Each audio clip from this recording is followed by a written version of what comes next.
Hey guys, welcome back to Kingdom of Football channel, which is the first number one channel that's provides you with three things such as entertainment, insight, and opinions. So this is me again, Bella, but we have new faces right over here from Next Step. I'm pretty sure you guys know Charlie, and we got some new guests, Callum Brooks. Hi Evening, guys. guys. Yeah, how are Evening. you guys today? Always good. Always happy. Always ready to talk. Always ready to I'm, talk. I'm, So I'm, I'm settling into a. It's settling into a new environment, so I see. it's nice Yeah, and hot. how So I'm was okay it? with that. Okay. Are you adjusting well? Everything is good? Everything's been lovely. Yeah, yeah. Everything's been That's great. Yeah. nice to hear. And League Cup is coming soon. How is it? Yeah. I mean, I saw the draw today. Yeah. I mean, obviously, I think Group A. Group A is going to be very, very interesting because you have um, Kokong EDC.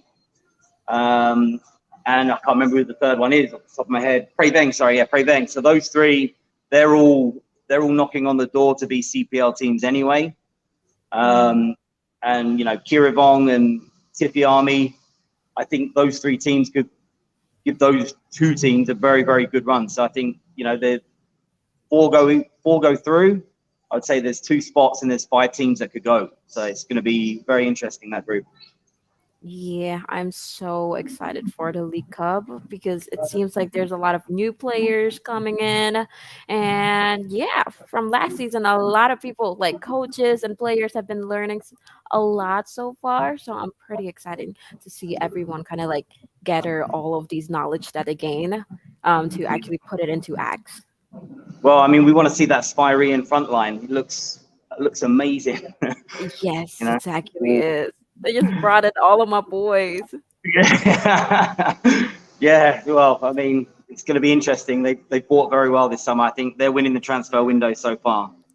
Yeah, yeah. But hey, before we get into serious topic, come on, introduce me to Mr. Colin Brook. Callum, introduce yourself. Yeah, yeah. Jim Rebso. Don't be so Very nice to be here. welcome. You know, I've been made to feel very welcome, and obviously I've come over.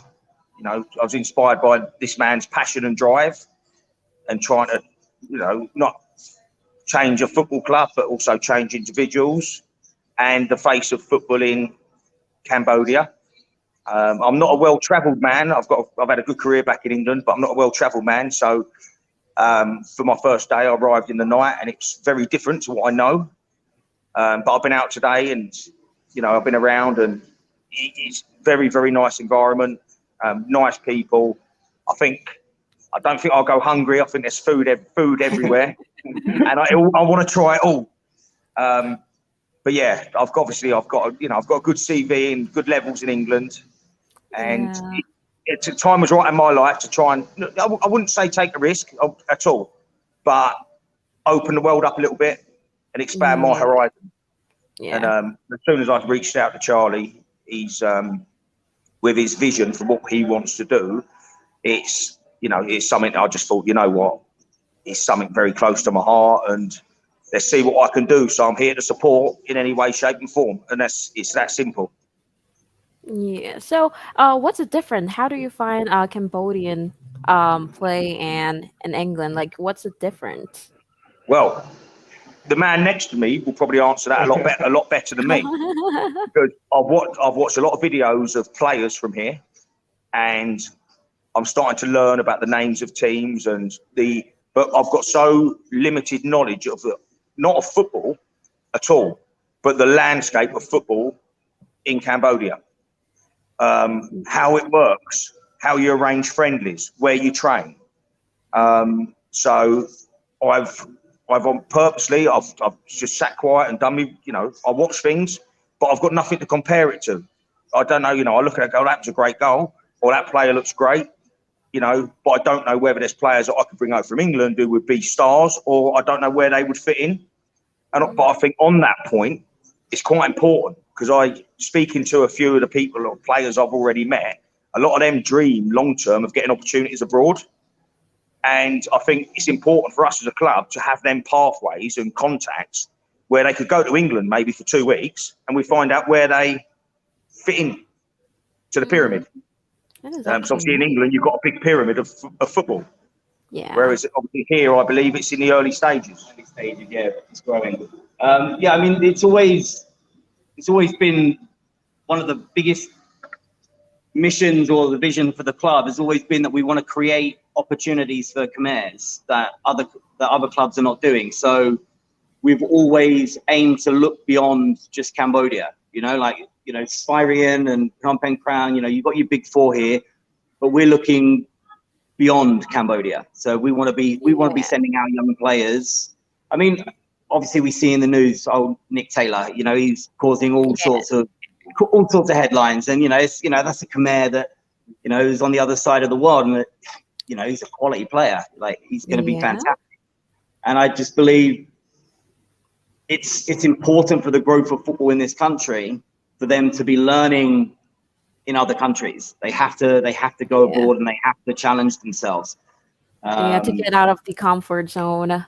Yeah, of course. Yeah. I mean, the other thing as well for me as well is, like, when we took back in 2017, when we took an under 14s team to Sweden. I remember we were walking around the stadium just doing the opening ceremony, and our Facebook page that day had 150,000 people watching from Cambodia. And I've always had this dream, this vision from there, like, the first Cambodian to play professional in England, it's going to be absolute mayhem here. And that's one big dream of mine. Yeah, one thing about us Cambodian is that we, like, support these people, like, especially like the Cambodian people who comes and go playing football in another country or in the country. Yeah, like you said, like 𝗕𝗘𝗫𝗓, he's currently the star and on top of every hot news ever. So yeah. Well, I mean, he's like you said, he's a poster boy for the country now, and that's, again, it's a good thing. That means there's going to be people in America now putting their eye on Cambodian football. And obviously the CPL, they're doing a very good job in raising the profile of the game here. So obviously, you know, we've got good coaches like Callum coming and joining us, and so, yeah, the game is growing here. It's still young. It's still learning. It's still not ingrained in Cambodian culture.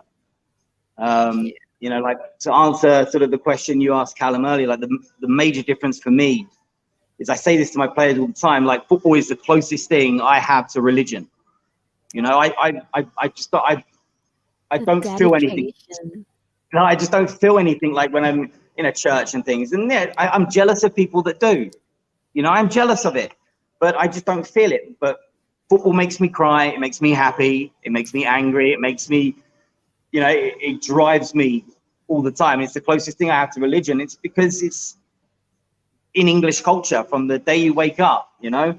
It's in the papers every day. You play it in the playground every day. In Cambodia, they don't have that yet. Yeah, but your insight was like the determination of a true coach. Yeah. Yeah, I mean, again, for me, it's there's many better coaches than myself. I think the one thing I always have tried to do is get players to love the game, because football's such a short career. You know, you can only play it for so long. And, you know, I quit playing at 22, and it's the biggest regret I've ever had. You know, I miss it every day. But yeah, to love what they do, love football. And that's all I try to get across to them every day. If they enjoy it, they love it, then they'll be great at it. Of course. Yeah, it's always the motivations and the determination. Yeah. And as a coach, if you love to teach, then of course you will, like, strive for it and make people also love to play. So if you didn't, like, I'm sorry if you didn't achieve your goal, like, and quit football at the year of 22, but currently right now you actually, like, work in that field still. So hey, it's not nothing. No, that's it. I mean, listen, I knew probably about age 14 that I was always going to be a better coach than I was a player. Even as a child, I used to sit behind the defense, stand behind the defense, and all I used to do is shout at people and tell them what to do, move them around, make them run, because I couldn't run. Yeah. Like they said, he was born a coach. Born coach, I think. Yeah. All right. Okay, let us get it start into it. I already feel the rage is burning right now. Okay. So first question, could you tell us the history about Next Step? I heard that you have like this short history as a professional clubs, but a long history of working with younger players. So can you share us a little bit about well, listen, I mean, it started back in 2013. I'd met a Khmer player called 𝗘𝗘𝗫𝗧 So he's the fitness coach at 𝗘𝗘𝗫𝗙 right now. But at the time he was 19 and one of the best players I've ever seen, like one of the best players I've ever coached. And I said to him, like, I wanted to help him go to another country. I had connections in sort of Australia and the US, and we could have sent him anywhere. And, he looked me in the eye and he said, Charlie, he goes, first I help my country, then I help myself. And, I fell in love with him instantly in that moment. And I said, well, how do we do that then? So what do you want to do? And he said, I want to build an academy where young players can come, they play, but they must have high level of education. And it was very important to him that players, so he knew even then at 19, that football could be used to motivate kids to go to school. So we set about our academy, and we used to say that if players didn't attend, 90% of their school, and they didn't maintain like a grade C, at least a grade C, then they wouldn't be allowed to train. And that's how we started. And very, very quickly, we grew. I think our highest point. It sounds like actually a smart move to keep kids in school as well as keep them enjoying this football thing. Yeah, again, if you remember, sort of back in 2013, football was definitely seen as a waste of time by most mums. Like kids can be, and so this is the only way that we used to be able to combat that, because we used to be able to say to the parents, saying, look, use the football. Don't use it. Don't see it as a waste of time. Use it as a motivational tool. Like my mum used to do it with me all the time. If I was ever naughty at school, if I ever got detention or anything like this, didn't do my homework, I wasn't allowed to play at the weekend. That was the threat. If you don't get this done, you don't play. Yeah. And I would get it done. Let's be real. They've got a lot more chance of not being a footballer than being a footballer. Yeah. Now, just to highlight how much I agree with that. Like I said, my dad was head of the academy at AFC Bournemouth, who are now Premier League team, and he implemented exactly the same thing. If you don't take care of your education, or if you're being rude or you're not looking after your teachers properly, no football.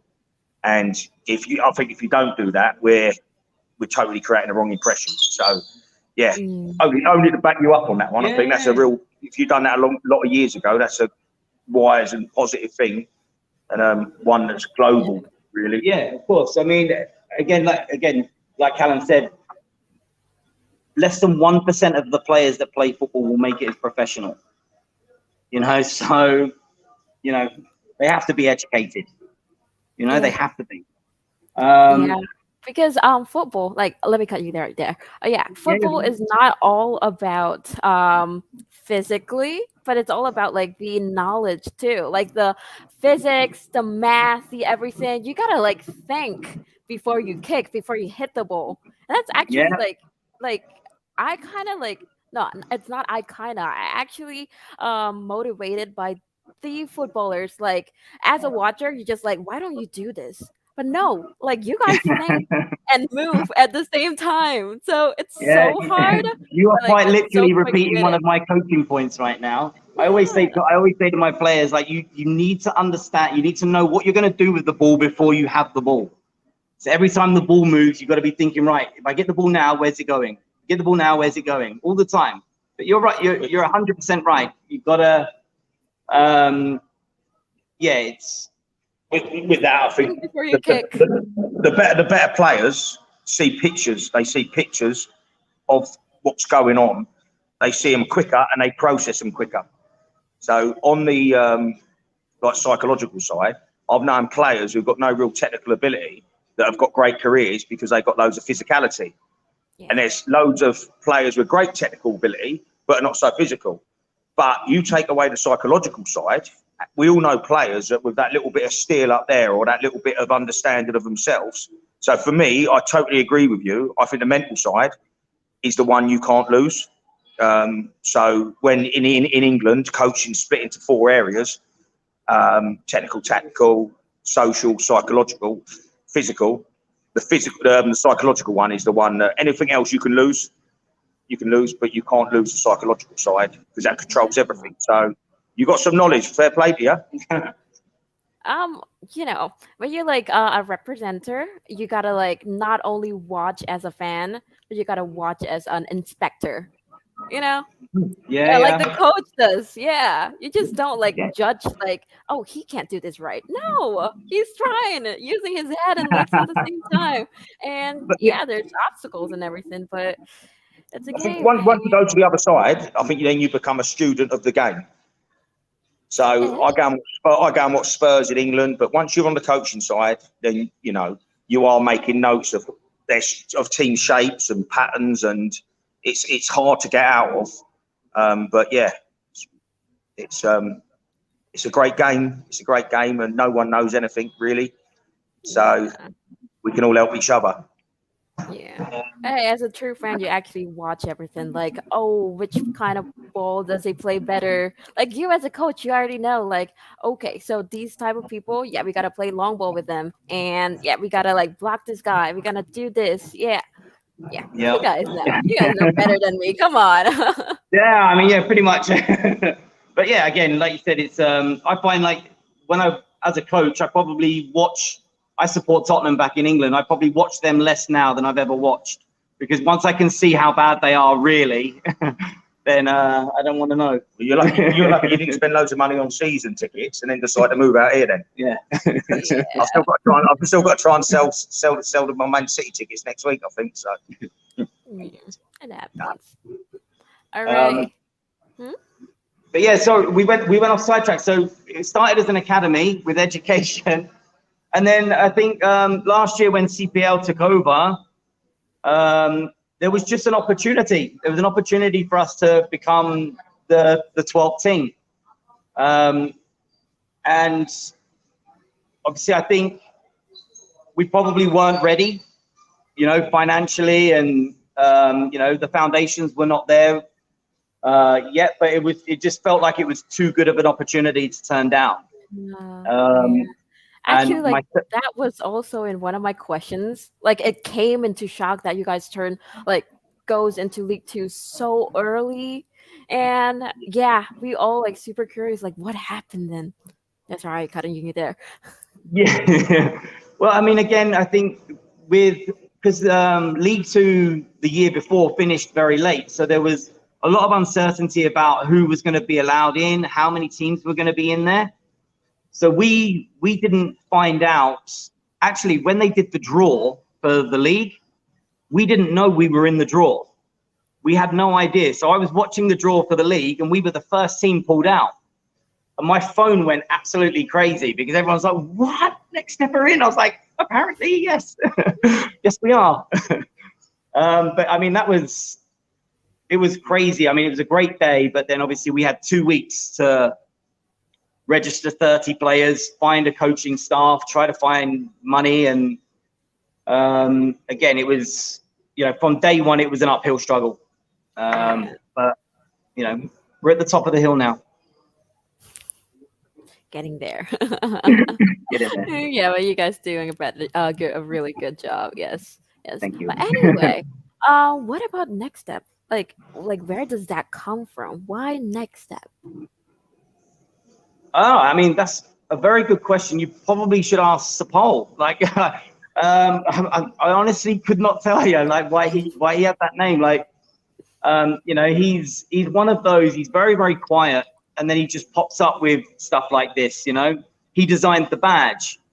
Like, like I had a dragon and all these flames, and I had this big horrible vision. And he went, no, what you doing? This done. So yeah, I mean, and a cool name too. Yeah, I mean, I guess what we've always tried to do as well is we've always maintained that we're not going to be one of the biggest clubs in the country. Like, we're never going to be, we're not aiming for the top of the CPL. That's not what our end goal is. Our goal has always been to develop the best young players and to give them opportunities. So we know that players coming to us will not be with us forever. They'll be with us for a season, maybe two. So we're just kind of like that next step in their career. We know that we're only a stepping stone to where we could have been called stepping stones. But yeah, we know we're there. We're only a step in their career. They're not going to end their career with us. Yeah, that's for sure. Yeah, it's like a growing. There's a word for it. I forget about it. But yeah, there's like a growing opportunity or growing classes. Oh, there's a word for it. I'm sorry. Go on, you're all right. I kind of like forget about it. No, once I forget, it's gone. But yeah. Anyway, next one. What makes Next Step different from other clubs? Again, I mean, I think I just kind of said it really. I think our end goal is not to win titles. Like, we lost some heavy games this year. There were a few games where we got really, really spanked, and it was embarrassing. But what I used to say, what we said to the players was, they took on the tactical information. It was all about learning for me. Like, when we played up, when we stand next to, a team like ISI, who got, all the money, they got a lot of money, great players, experienced players, been together years. For me that day, we said to the players before the game, today's a fight. Just all I want you to do is go out there and be as physical as you can. Give this lot hell, because it was raining and it was, Hanyaman was, they do a great job at Hanyaman, but it was raining and the game almost got called off. And I said, look, they can't play football today. This is going to be a fight.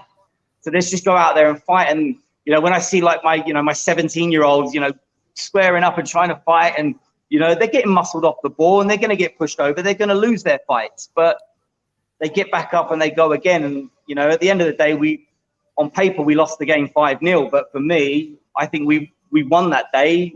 We won that day in terms of our aggression and, our spirit. It was great. And that's all I wanted from the boys. Yeah. So, we're a club that emphasizes that they're learning as they go.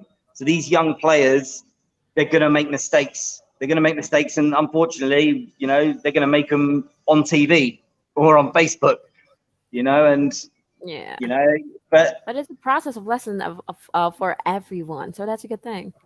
Yeah, I mean, this group of boys, I cannot praise them enough, because it would have been very, very easy for them to have quit last year.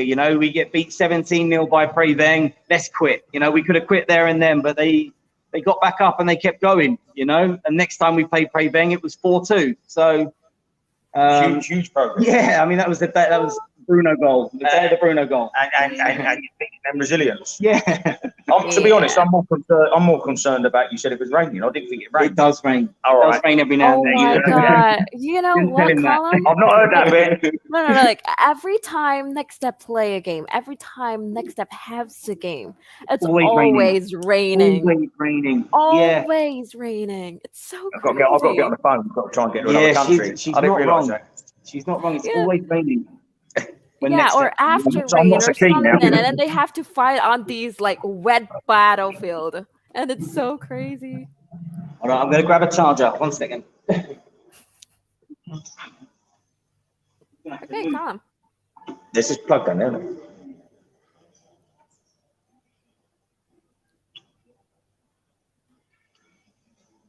it? He's just grabbing a charger. Grabbing a charger for the phone. Yeah, don't worry. Take your time. Yeah. Callum, how long has you been here now? I arrived last night. Yeah. From?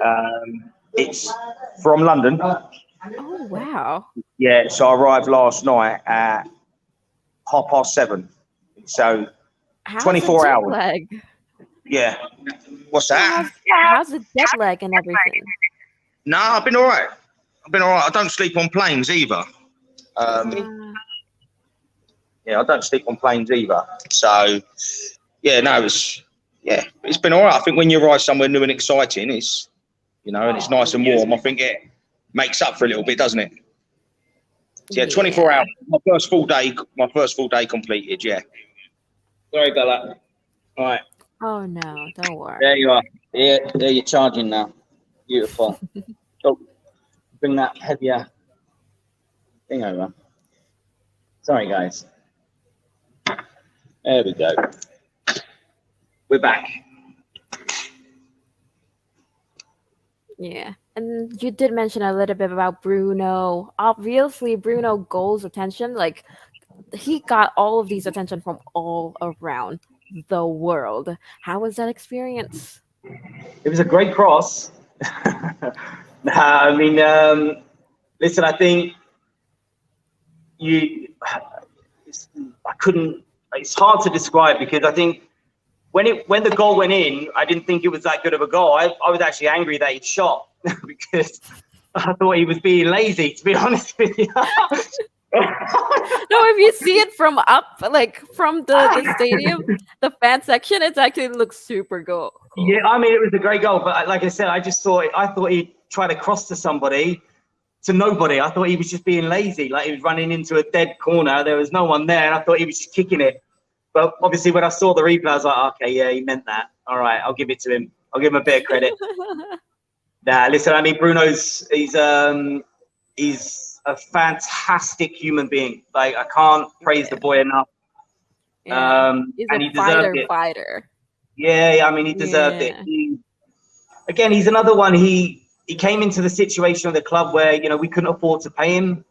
You know, we were covering his accommodation and things like that, but we just couldn't afford to pay him a salary. So, you know, he's not sat there and moaned about it. He's gone out and he's become a personal trainer in town. He's put himself into the community, and, you know, he's made the very best of what was a very difficult situation for him. And that's kind of what we want next step to be. You know, it's you know, everything's going to be a challenge for us. Like I said, we've not got a millionaire that's going to come in and give us $100 million to go and win the league. You know, but what we do have is people that share a vision, that want to create something special, a football club that changes lives, you know, and I think Bruno's life is definitely changed. Yeah, he actually is. Like, I didn't do like these stalking things, but it's just happened to see like he's really getting himself out there with the personal training and everything, the diet and everything. And I saw your interview with him, Bella. You're stalking him, all right? I saw the interview. Don't Stop revealing my secrets. Hey, you gotta know about the people that you're gonna interview. Hey, yeah. yeah. And Callum Brooks, you're next. Yeah. Don't look too deep. We'll see. But yeah, I understand though. You guys had like a lot of problem with the field, off the field, of finding sponsors and everything. So how do you cope with that? Like, how do you guys survive? Well, I mean, listen, it wasn't easy. For myself, it was probably the toughest thing I've ever had to do. Not just in my career, I think probably most of my life. I've you know, it was constantly letting people down, you know, because we knew that every time we finished a game, that the next game was going to cost us another $2,000, and we didn't have it. So every week was just a struggle. And, you know, I have to thank so many people, like, but the guys at Hanyaman, you know, the guys at 𝗓𝗘𝗫𝗧, our office, you know, our sponsors, you know, everyone that kind of was angry, but let us delay another week, you know, the bus driver in particular, you know, like, bless his heart, he was driving to Phnom Penh, you know, 2 or 3 times a month and wasn't getting paid for it at that point, you know.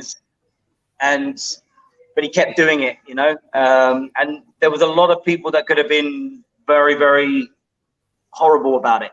But I think what was really nice was, like, the community really did wrap itself around us, and everybody did help. And again, for the players and, you know, for myself, it was a little bit embarrassing. Do you know what I mean? It's not.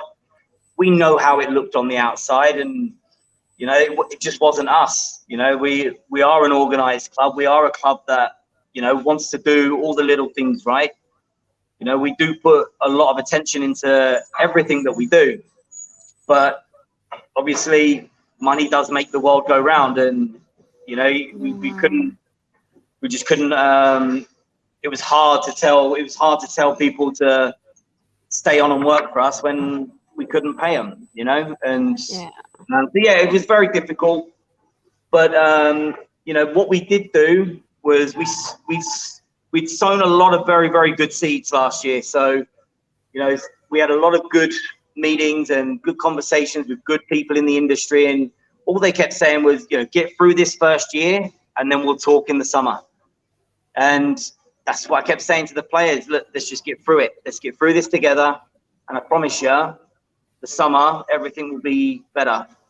And so far, things are moving very, very well.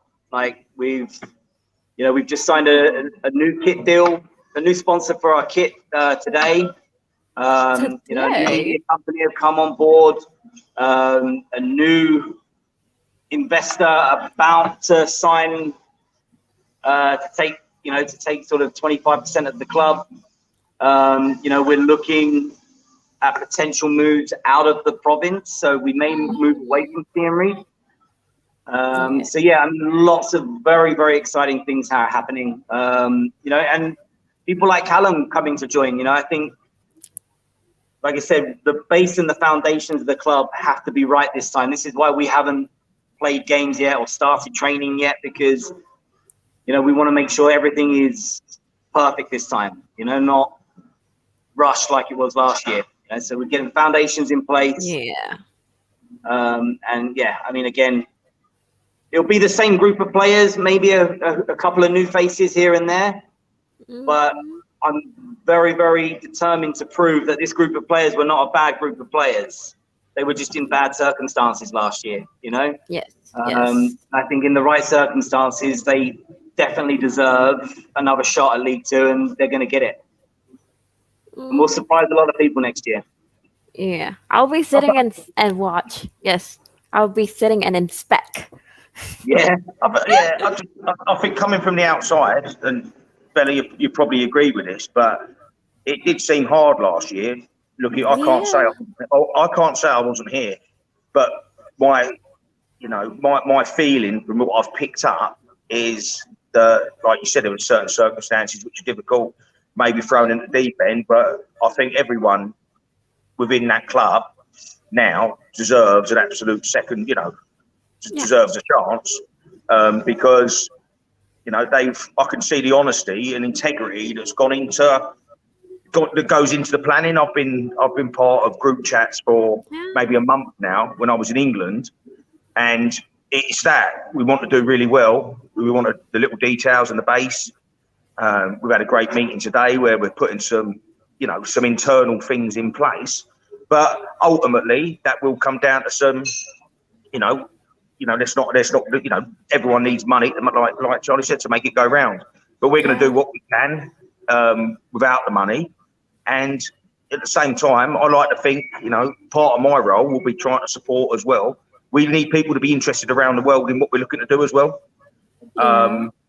And support us in any way, shape and form. And it might not have to be financial. It might be they can add a quality to, it might be like, I know a great psychologist in England, might be that we use him for the psychology, and he puts that on his CV. So we've got to be creative, but I think Charlie's very harsh on himself about last year, because I've managed games where you're getting beat heavily, and there's people, giving me a lot of stick, and you feel it's the loneliest job in the world. You want the ground to open up and swallow you, but at the same time, same with them players. If you then to get back up, and the fact the players wanted to stay, I suppose that does show a little bit of cultural difference. Players, a lot of players in England, they're moved for an extra tenner, an extra tenner a week, and they're off. You know, and they're just so to stick with it means the camaraderie must have been, because that takes some selling, that getting beat by that, and then still getting a group together next week. So I've looked at it from the intent and I suppose the moral kind of compass of where the club wants to go, and that's a good reason I'm here. So I just wanted to add a little bit to that. So it's it will get better, but I also think to any club starting and possibly being thrown at the deep end and still having a season 2, key word was there is we got a season 2, and I think that's a huge thing. So credit to the people that have been involved, because that's my view from what I've just picked up on bits and pieces. That's all. Yeah. No, I also picked up most of the information after inspecting. So yeah, there's always a first time of everything, and first time doesn't mean to be perfect. So there's always flaw for first time. Yeah, and like you said, Charlie, it was hectic for the first time, and currently you're trying to take it slow and everything, and reflect on the experience that you gained from the last season to this season. So let me ask you again, how would you reflect from your first season playing as in a professional club? Like what's more? Well, I mean, again, I think we gave debuts. So we gave debuts to 25 players last year who had never played before at this level. So 25 players made their debuts. I think 17 of them were under the age of 19. And, there were 6 or 7 others that had been told they weren't good enough by other clubs. And again, we played a whole season with no salaries. And, we stuck it out. Like, I cannot. I'm a coach, and I probably get told off for this quite a bit. I'm always looking at the positives, I'm always looking for the positives. Losing 17-0, what was the positive? There wasn't many that day, I can tell you, but, I'm always looking for it, because it's what gets you up the next day. So, I could sit here all day and tell you about, we have no money this, and this person hated me, and this person doesn't like me now, and I've lost this person, and, I didn't sleep for a week. But at the end of the day, it's going to do us no good. We've got to focus on what we did do well, and what we do very well is we give opportunities to young players, and we're producing more young players than anyone else. And I think that's the coaching side of things is where we're very, very strong. And I hope that every player that's sort of coached by us will walk away better, not just as a football player, but as a human, just as a person. They learn to love, be positive, learn to love the things that they're doing, whatever it is. Yeah. We live in our own mind after all, so you gotta better make our mind a peaceful place to live in. Yeah. Yeah. Anyway, so now to a new chapter in 2023. I understand that you guys have a lot of new plans preparing for this CL2 in August. Yes. Yeah. Well, I mean, like I said, the squad will be more or less the same. We've got a couple of signings that have already happened, but they're behind closed doors, and we're keeping them quiet just for now. But one is 𝗕𝗓𝗓 and one is 𝗓𝗓𝗓𝗓, and both are going to make headlines, which makes me very happy. But obviously, like I said, I think the biggest thing for us right now is like Callum coming across. We're doing a lot of structures being done in the sort of at the top level of the club. So we've got a new president. A new vice president is about to come on. You know, our board is now, we've got a board of people that can make decisions, and basically now I have no power. I just get to coach, which is what I want to do. And, you know, people that know business and people that know how businesses work better than me, they'll be able to get the club financially stable and moving in the right direction. Yeah. Yeah. Yes, got you. One thing that I need to be aware of is that I'm gonna look into who's new in town. So one Cambodian, one foreigner. Is it? The Kamai is he's a Siem Reap boy. He's coming from one of the other clubs, so it's gonna be a bit tasty. But yeah, and I mean the foreigner is fantastic, just a fantastic player. Oh my God, you speak so high of him that I'm like super excited right now. The only thing I can I'll give you the only hint I'll give you is he'll be coming here to play in the Southeast Asia Games for his country. So he'll be here in May playing for his country, and then he'll be joining us. Oh wow, nice. The only hint you get. A game? And yeah, and probably Bruno. I mean, hopefully Bruno signs. You probably know if Bruno's going to sign before I do. No. No. So Bruno, is Come Bruno on, Bella, going to be you're staying stalking. or You not? must know if he's going to sign or not.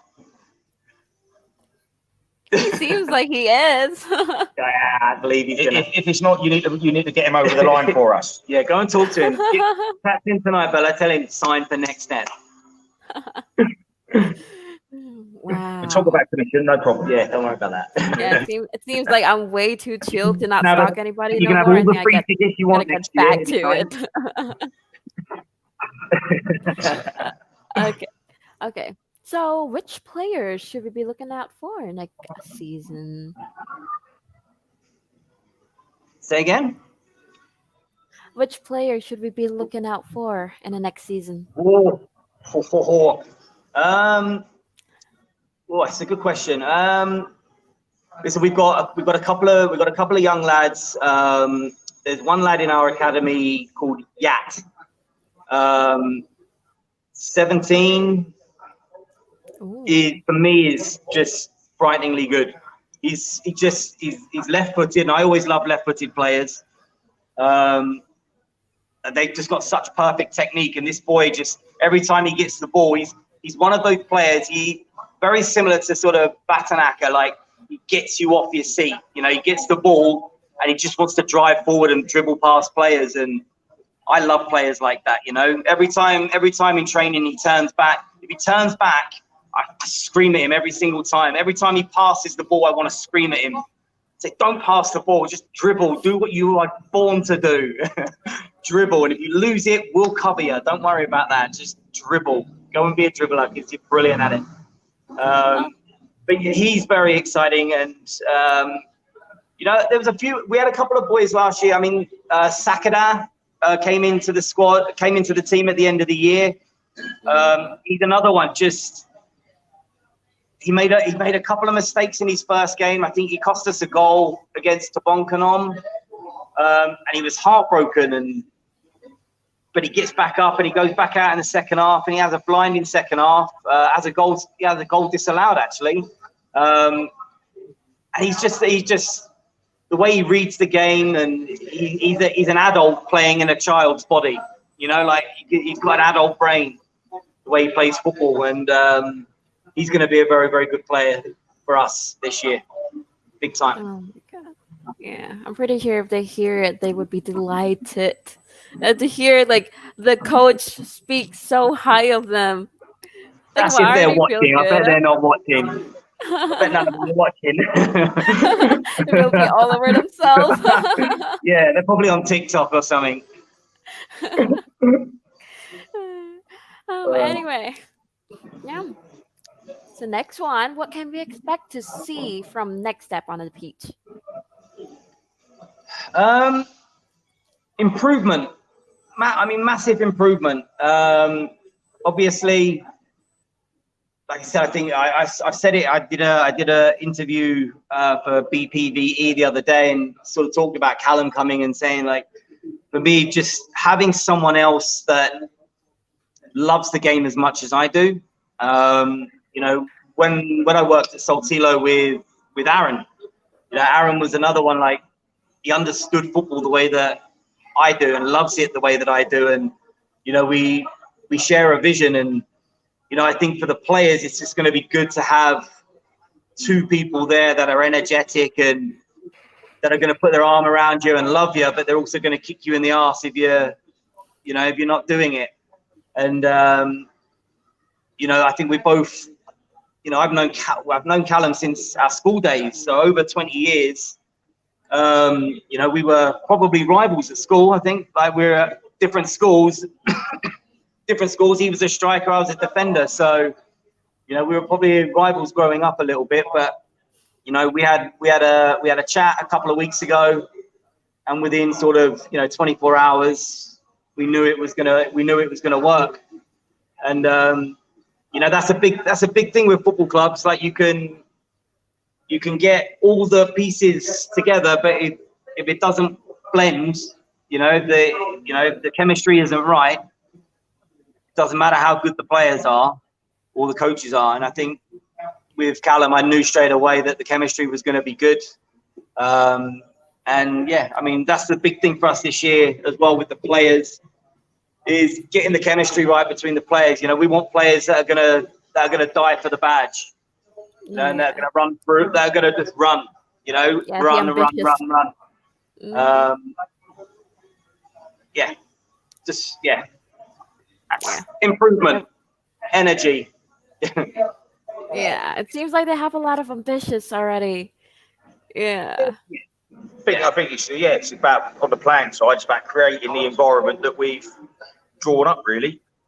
So energetic players that want to, and quite frankly need to be fit, are disciplined as a group, but love what they do. So, you know, I'm there to support that, and I think we're on grass. I think we're training 4 times next week. Yeah, we have a friendly against 𝗓𝗘𝗪 on the 4th of February.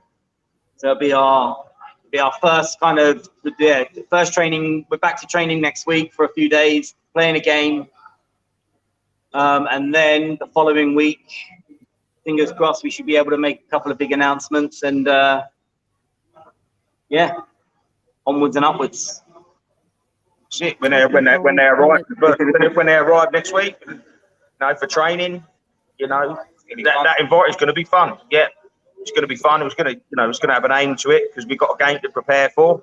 We know what we want out of the game, but ultimately our ambition is to create an environment of enjoyment, fun, and players feel they can express themselves.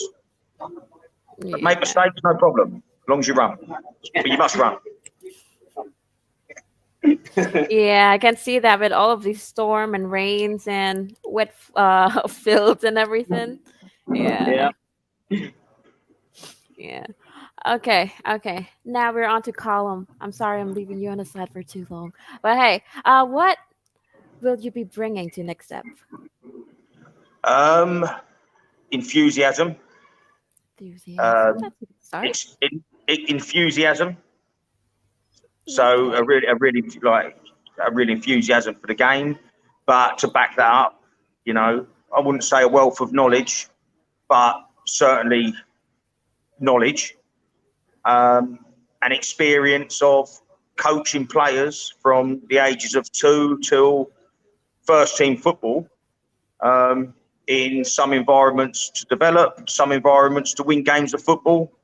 You know, and I've built every club I've been at. You know, you know, the project is to build a little bit outwards as well. It's no good that's just having a first team. We've got some ideas. So just to help and be another body behind a great vision. And that obviously, then the people that I know back in England, we might have a few more followers, and it's just about that growth and progression. So yeah, I'll be bringing some. Yeah, I'm an organised, effective football coach. I think, you know, you see the reviews I get in England on that part. You know, and the comments I got, the messages I've got. you know, there's no doubt I can bring a lot to the football club and hopefully to the local, you know, the local children, you know, local people, and hopefully Cambodian football, to be honest, because it's down to all of us to improve that. Yeah, that's pretty inspiring. You guys make me super excited for this, like these games, the League Cup, the CL2. Yeah. So anyway, next one. How did you prepare for coming to Cambodia? Yeah. No, it come at a good time. It come at a good time. I was looking to do something else. I built a business up in England. I've been in non-league football, and I just had this burning ambition. So I'm not. You know, I don't want to be the person that's never really tried different cultures, or, you know, I'd go to your standard places as a person from England, Barcelona, you know, Turkey, and on holiday. And I've always been interested in learning different cultures, different languages. And I just got to the point, I thought, you know what, if I don't do it now, I'm never going to do it. And my children are a little bit older now. So I've had my kids a lot for the last 3 years. And I wanted to make sure, you know, I turned down a good job 3 years ago abroad because of that reason. So, yeah, just good timing. But preparation-wise, you know, I'm a man at the end of the day. I don't need bundles. I'd had to sort some affairs out in England, but really, and this is what I would say to, although a lot of coaches would think about making this move, as it picked up pace, I was put into by Charlie and certain people. I was put into different conversations where I got a lot of, you know, I got that support of, you know, make sure you take that with you. Make sure you take that with you. And so preparation-wise, not bundles. Packed a bag, squared off some business, and I just headed over. That's it. Only way to do it, in my opinion. One-way ticket. One-way ticket. Yeah. One-way ticket. One way doesn't mean I won't go back. But I think the intent has to be, if you buy a month, then you've got that thing of, I might not, you know, to give you've got to give anything like a real proper go. You know, and except the next month for me, there's going to be, I know I'm going to have days where I go, what am I doing here? You know, this is totally different from what I know. But again, that's part of, you know, I think you said the word earlier, comfort zone. You know, I done an interview with a local paper back in England, and that was what I said. I just need to get out. You know, some people, I've only excelled in life when I'm out of my comfort zone. And I could have probably sat there for 30 years doing the same thing. And I thought, no, get out of the comfort zone and kick on. So, yeah, here I am, a couple of weeks later, and I'm sitting out here and wondering what food I'm going to eat. Well, it seems like you have been quite successful back in England. Can you tell us a little bit more about your career in there again? Yeah. I come from a family of, you know, I grew up around football. You know, I missed, you know, many days of school when I was young because I went training with my dad instead of going to school because he was full time. My granddad played for Spurs, Chelsea, England. My dad played, and unfortunately, the talent fizzled out a little bit on me playing wise. I used to get a few goals against 𝗕𝗘𝗫𝗧, I think, but that was about it. But no, so, and then from there, I lost my way a little bit, really. And I went into a job which was a means to an end. And then at 25, I went, that's me. I can't, you know, I need to carve a career out in football. And I went to Bournemouth and I got my first coaching badge and I volunteered in places. And then I ended up quite quickly, to be fair, going into first team kind of management. I got offered one opportunity, which turned into another opportunity. So I ended up managing men quite quickly, and that kind of forged out a bit of a career. Now, you know, I was assistant manager at Port Town. We won the Southern Premier League, and we qualified for the playoffs in the Conference South, which you're in front of 1,000, 2,000 people a week there. It's a well-paid job back at home for players anyway. but I worked for a good manager there. And then I went back into management myself, and I went to a club called 𝗕𝗓𝗪𝗓, which was fantastic. The chairman, God rest his soul, he's passed now, but he had a 5-year plan and really ambitious. And we started doing okay. Team played some good football. We left them, I think, in their highest league position. And at the time, we had the longest run in the bars. But then I ended up going to a club called Dorchester, which is a big club back at home. And I couldn't turn it down, and we saved them from relegation. The next year didn't go to plan. It was probably a big job. Maybe too much too soon, don't know, but that's experience. But so I can't say I've been hugely successful in the fact I've got loads and loads of trophies, but I've been hugely successful in the fact I've managed clubs which, unless you've got a playing career in England, you can't really dream of doing. I've created my own academy back at home, which is still thriving, and we've got players into many clubs. I've got a bit of reputation as a good coach. I think sometimes, even back at home, some message about Cal, you probably should stick to coaching more than managing, because that's where you really excel. I don't necessarily agree with that, but that comes down to the coaching side. I think everyone's got an opinion. So I think the 10 years I had in England, if I could not imagine it. I never thought I'd get the opportunities I did, to be honest with you. And, and it's been unbelievable. Like I said, I know what it's like to win games where you never thought you'd win. I know what it's like to lose and have people, hundreds of people shouting at you and calling you all names under the sun and taking criticism. So that's where I am. And in the time I built my business and was in semi-professional football, I worked in education as well. So a lot of my work was supporting students that might not necessarily find the mainstream 5-period timetable per day easy.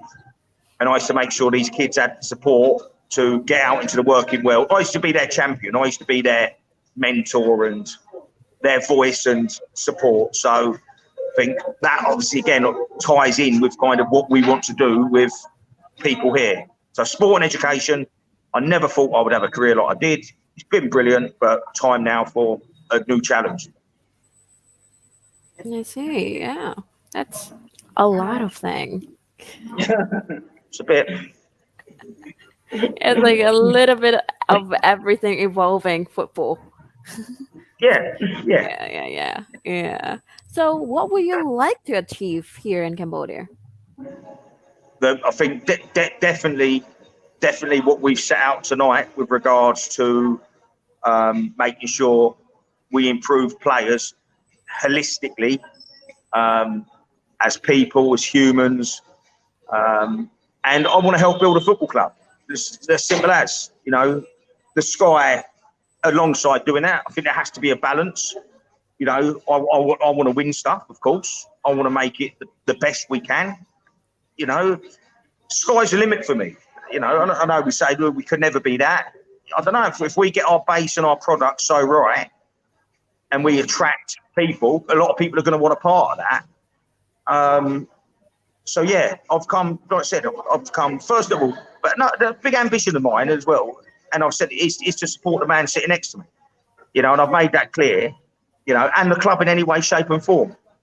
I know what it's like to build a club.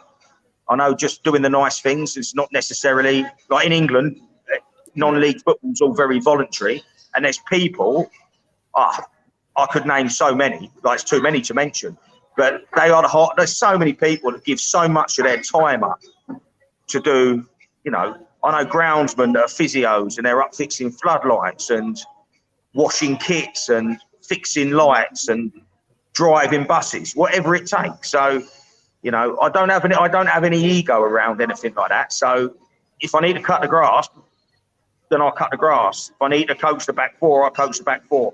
So that's my ambition, is to just help where I can, and we'll see where we end up. But the noise is from the club, and it seems positive, and that's why I'm here. I wouldn't travel 10,000 kilometers without a little bit of belief. Yeah, you gotta believe in yourself to make it happen. Yeah, Absolutely. and I believe you guys to make all of these changes. Yeah, and supporting you guys. Yeah, yeah. Okay. So yeah, we're getting closer to the end. Yeah, Okay. yeah. We Fellas, quickly, finally. I've got a question for you. Who's going to win? Who's going to win out of 𝗖𝗘𝗪 and 𝗓𝗘𝗫𝗓 in the League Cup? Come on, don't put me in the Come spot like on. that. Who's it going to be? In this cup league. Mm, uh, I Come have on. okay. I got to admit that I haven't actually watched their like friendly game yet, so I didn't know the improvement that they got. But um, okay, I'm sorry, baby's cup, like my kittens, but I think the Sotilo gonna make it. All right, good, good. All right, perfect. You've been putting me on the spot. Yeah. Don't do my baby tiger like that. But yeah, Good. yeah. Anyway, for any you fans, give me the determinations and everything. Like, why should people support Next Step? Yeah, give it all. I mean, that's it. I think. Listen, again, we're embedded into the community here. Like, you know, there's 49 players in this country that are playing professional that have come through our academy. Mm. You know, I know myself. You know, I'm not always very well loved or liked, but you know, I'm still here, and I've got to echo what Callum was saying. There's no ego with me. Like, I'm not doing this for my own career. Like, you know, I'd rather see 10 players make it and me never ever climb up a ladder as a coach. You know, I'm happy. Yeah. I'm happy helping young 𝗕𝗓𝗪s achieve what they want to achieve. But for me, the biggest selling point we have is we're a family-run club, and like Callum said, you know, other clubs have 30, 40 staff. We're going to have 10 staff that are doing 4 jobs each, and we're going to love it, and we're going to be close, and we're going to cover each other's asses, and you know, we're going to have fun, and you know, like I said, we're going to shock a lot of people this year. Yeah. I think you already shot me up because, like, during this conversation and everything, like this interview, it's kind of like got me hooked because of you guys, like determinations and these. Um, yeah, I like to think if anyone listened to this would be a good advert. I You know, know, right? we got to be very proud. You know, we got to wear the badge and share. You know, share Yeah. publicly what we're doing. Because it is something to be proud of, and you know, if the club's embedded in the community. That's no mean feat for a start. So yeah, it's just I think anyone listening to this would go, you know what, maybe a little bit underdogs, but they won't, you know, they certainly won't be beaten on enthusiasm or endeavour or hard work. Yeah. And I think that's got quite a little bit of romance about Next Step, I believe, and I think football's about that. So Yeah. yeah. We're It's the fact that you full guys of never people. They're quit not. just got me. Like, keep running, never quit. Do it. I mean, like, again, you know, we're very, very thankful for the Football Federation and CPL. I mean, I know it seems like I'm always complaining about them, but you know, I can't thank them enough. They've given us an opportunity to help young players' dreams come true, and you know, they're very, very important to what we want to achieve. So you know, it's a big thank you to them, and you know, the referees as well. You know, I'm always shouting at them, but you know, it's not because I want to win. It's because I want the game to be the best it possibly can be. You know, I want Cambodian football to be the best it possibly can be. You know, because you know, I'm an Englishman, but Cambodia is my home. You know, and you know, I know my own little boy. You know, he's going to play for Cambodia one day, and it's going to be a proud moment. You know, like, this is my home. This is where I plan to spend the rest of my life. So, you know, I love football, so it's got to be good to watch. Otherwise, it's going to be a boring life. I think going back right to the beginning, because a lot of people ask me why Cambodia, etc., etc. But then within the story of the goals for the club, obviously you've got the main core objectives for what the club needs to do, but you've also got a lot of spin-offs. There's a lot of things that are yet or haven't been done. So when you said about getting the first person over to England, you know, when it's been done before, it's not so much of a, you know, it's been done before at the end of the day. So when you've got all these different extra bits of history that are possible to make, like if anyone asks me, you know, why would you go there? I think that's your main, you've got an opportunity to have an impact, right? And Bella, just for the record, this was a coffee shop when this interview started. It's turned into a bar, but it was a coffee shop when the interview started. Promise you. Don't worry. I don't know what happened. I can hear you Doing a guys loud and cappuccino. clear, so that's a good thing. It's all right. Well, I might come back here. It's only around the corner from me. Okay. Anyway, okay. I mean, thank you so much, Bella. Thank you to everybody. Yeah.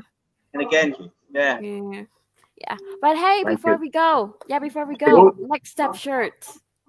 Like, Yes. how can fans buy it? Wow. Again, I mean, we have maybe about 30 of last season's left. That I'm getting players to sign, and we're just going to start handing them out around town and things like this.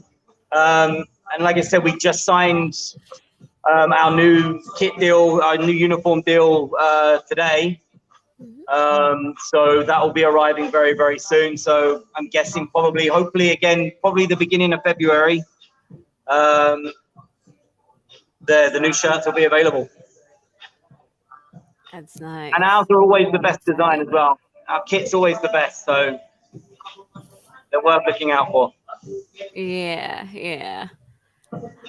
I'll be rating and Record see. sales. Yeah. There'll be a few shirts being worn around here. I think. Record sales are 700. Alrighty. right. Thank you, Bella. Thank you, Yes, Bella. thank you guys. soon. Thank Later, guys. you. Yes, thank you, fans.